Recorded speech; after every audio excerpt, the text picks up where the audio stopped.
Hi, this is Keena Kim with PivotalDiscovery.com. We're here with Allison Brecher at ILTA09, and Allison is a senior litigation counsel and eDiscovery coordinator at Marsh McLennan.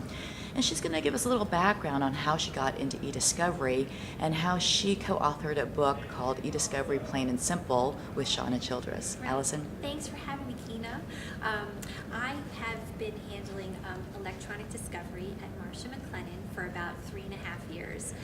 At a company of my size, like many other global organizations, which generally grow by acquisition, so did we, and there needed to be a liaison between the legal department and IT, which I think historically has had a little bit of a disconnect, just generally speaking, at most companies. We really needed to have someone who could sort of talk the IT language, but also make our IT staff aware of what the company's legal obligations were, and that person became me. So having done this for over 3 years, and having spoken with my counterparts at other companies, I just know that there's sort of again, just lawyers are not IT consultants.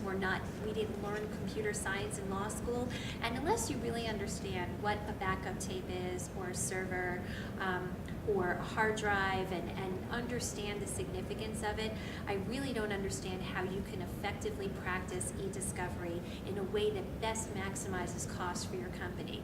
So 3.5 years ago, when I first started diving into this, I was looking for sort of like a Cliff Notes for lawyers, if you will, about information technology. Something that could teach me the basics of computers, hard drives, all these forensic images, all these different language metadata, all the things that I keep hearing about from electronic discovery vendors, but really didn't understand.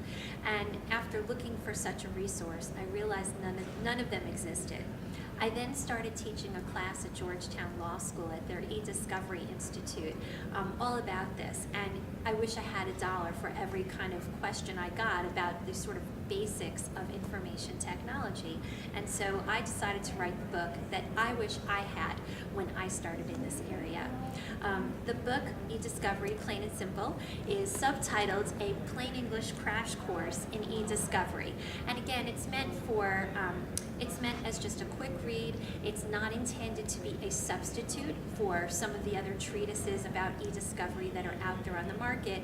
But what we do is we try to make the connection between law and technology in a way that is practical, that gives practical cost savings advice for organizations and for outside counsel. We also, because our book is trying to level the playing field, so to speak, in the courtroom, we also are starting a nonprofit, and a portion of proceeds are going to be used to purchase technology aids at schools for vision impaired and physically challenged children. So we're hoping to level the playing field, so to speak, outside the courtroom as well. That's fantastic. Congratulations, and thank you for joining us. Thank you.